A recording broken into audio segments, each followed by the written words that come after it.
안녕하세요. 보타임의 미국 소식입니다. 7월 29일 헤드라인 뉴스를 전해드리겠습니다.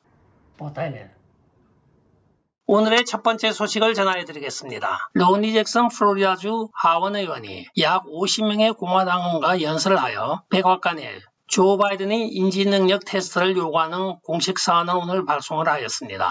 의원의 말에 따르면 조 바이든의 행동을 보게 되면 일반적인 인지장애가 분명한데 그간의 대통령들이 인지장애에 대하여 테스트를 거쳤는데 유독 조 바이든만 하지 않는 것도 형평에 어긋난다고 하며 즉시 인지능력 테스트를 받을 것을 촉구하는 사안을 보낸 것입니다. 과연 조 바이든 행정부에서는 이 난관을 어떻게 헤쳐나갈지 그들의 꼼수를 기대해 봅니다. 아쉬운 것은 하원에서 공화당 의원이 100몇십 명이 사인을 했었어야 되는데 대부분들은 남의 일같이 모른 채 하고 있습니다. 그만큼 라이노가 많은 것이 또 공화당의 실정이기도 합니다. 과연 조 바이든이 이 테스트에 응할지 안 할지는 모르겠습니다. 도널드 트럼프 대통령은 13명의 하원이 사인을 하였을 때 자발적으로 가서 받은 바가 있습니다.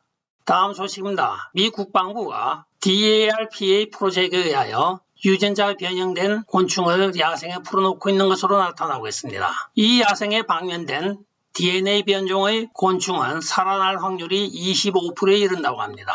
이들이 새로운 변종을 만들어 그것이 결국은 곤충에 의한 생화학 무기 개발로 이어지고 있는데 왜 미 국방부가 이렇게 엉뚱한 짓에 수많은 돈을 쏟아부으면서 하는지 모르겠습니다. 더욱더 가관인 것은 EPA라고 하는 환경보호청과 같이 하고 있다고 전해지고 있습니다. 명분상으로는 이들이 변종된 곤충을 방면함으로써 해충을 없앤다는 명분하에 하고 있으나 이것은 전부 거짓말입니다. 인간 신체에 대한 안전 검증 없이 지금 자연으로 방면하고 있는 것으로 나타나고 있습니다.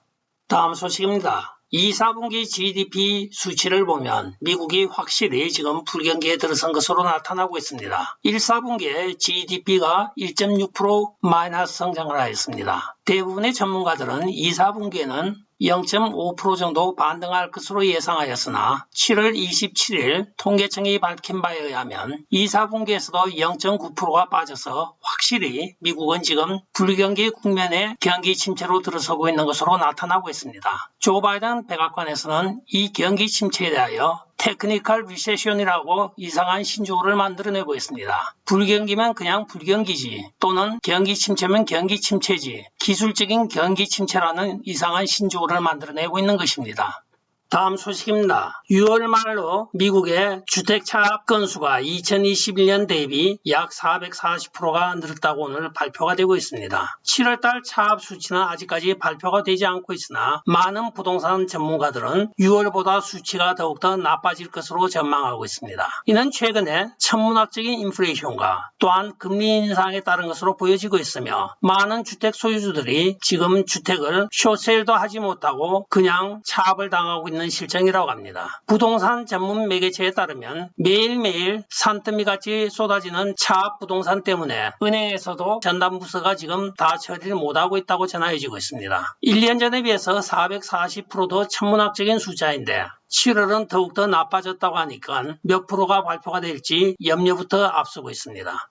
다음 소식입니다. 도널드 트럼프 대통령이 아메리카 퍼스트 정상연설에서 자기 자신이 미국 정계를 떠날 수 없는 이유를 설명을 하고 있습니다. 그는 미국 정계를 떠날 수 없는 것이 바로 부패가 만연하고 있는 이 정치 상태를 두고 자기는 편히 쉴 수가 없다고 하면서 또한 국민들을 이대로 두기가 너무나 애처롭다고 이야기를 하고 있습니다. 자기는 끝까지 남아서 국민과 함께 국민들의 권익을 보호하고 미국의 법과 질서를 회복하겠다고 연설을 하고 있습니다.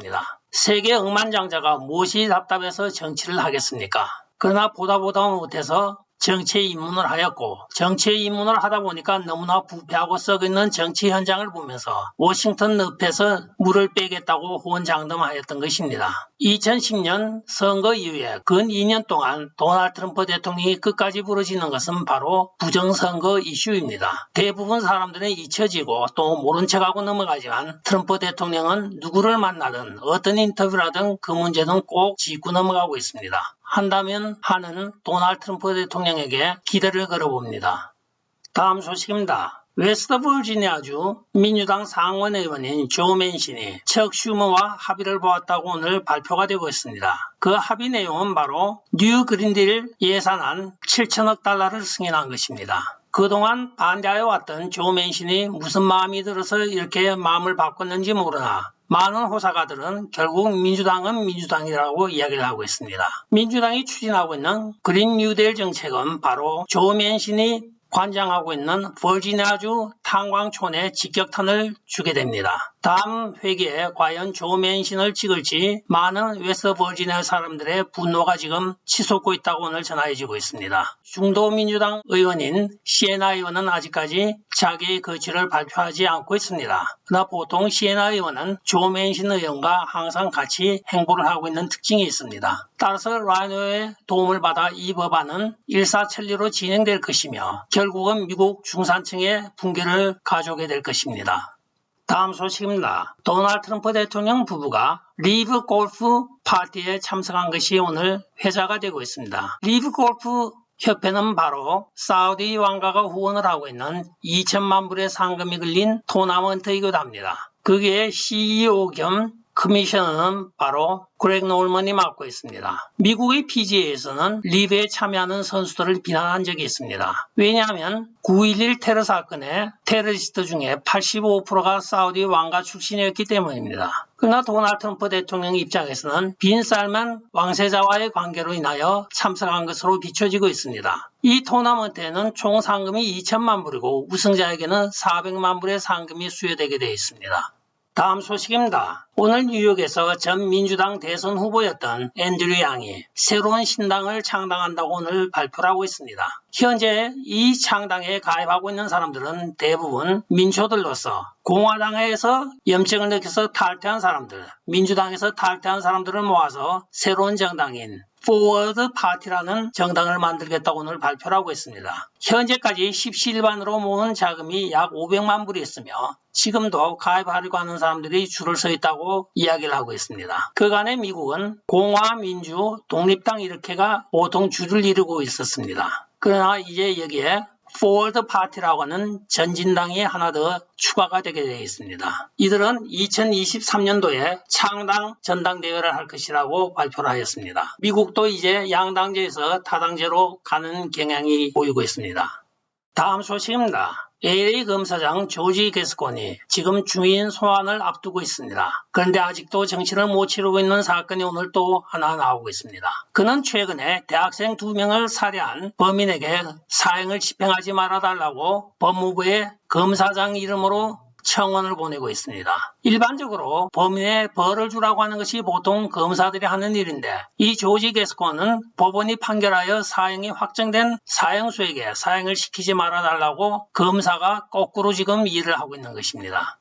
다음 소식입니다. 전 세계 인구의 5%를 가지고 있는 미국이 전 세계 재소자의 25%를 수감하고 있는 것으로 오늘 밝혀지고 있습니다. 이는 베라 인스티튜트 오브 저스티스라고 하는 비영리 재단의 마이클 제이콥슨 소장이 밝힌 바입니다. 그는 이런 현상을 빗대어 감금 전염병이라고 이야기를 하고 있습니다. 그의 말에 따르면 미국에는 투옥에 많은 문제가 있으며 자유로운 자들의 땅이라고 하는 미국에서 인구 1인당 총 수감자 수가 세계에서 가장 높은 비율로 나타나고 있다고 이야기를 하고 있습니다. 미국 일반 가정의 절반이 가족 중에 한 명의 수감자를 가지고 있다고 전해지고 있습니다.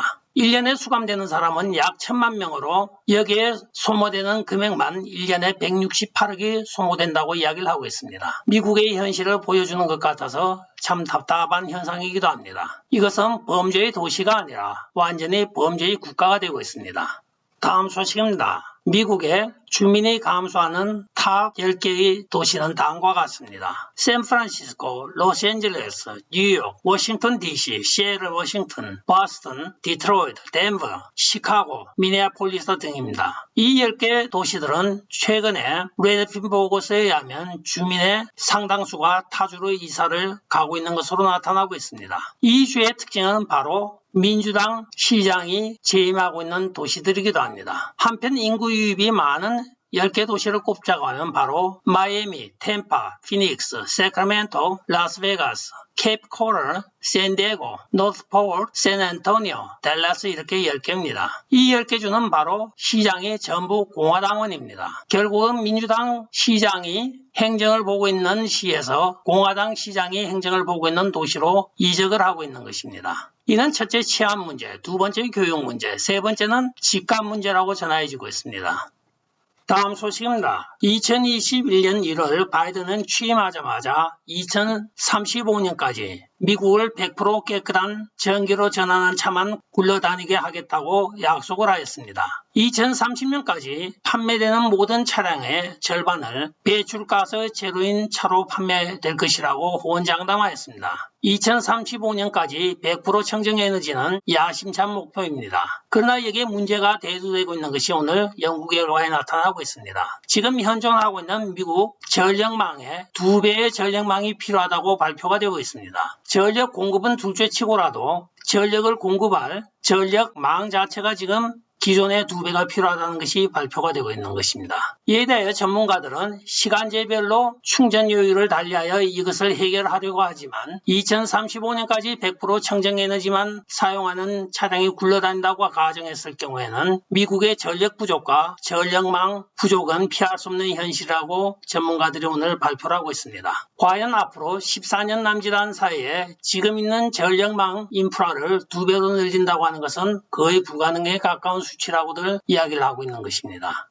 다음 소식입니다. 에단 허프라고 하는 탐사 보도기자가 오늘 이상한 주제로 논설을 싣고 있습니다. 그 논설의 내용은 왜 이상하게도 화이자 백신이 많이 투여된 데서만 원숭이두가 발생하는지 모르겠다고 의심스러운 눈초리로 오늘 보도를 하고 있습니다. 글쎄요, 왜일까요? 화이자와 원숭이두라. 그간 보도 내용에 따르면 화이자 백신이 들어가지 않는 나라에서는 원숭이두가 아직까지 발생을 한 적이 없다고 합니다. 오직 화이자 백신이 들어간 곳에만 원숭이두가 발생하고 있는데 여기에 대한 인과관계를 분명히 규명을 해야 할 것이라고 이야기를 하고 있습니다.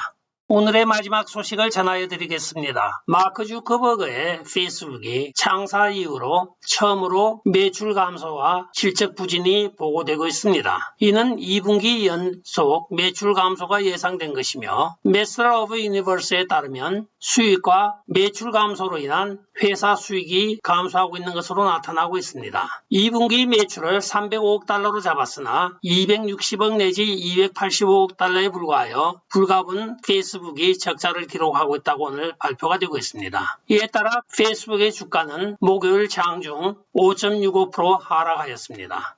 끝까지 시청해 주셔서 감사합니다. 좋아요, 구독, 알림 그리고 공유 부탁드리고 댓글 많이 부탁드리겠습니다. 안녕히 계시오. 바이.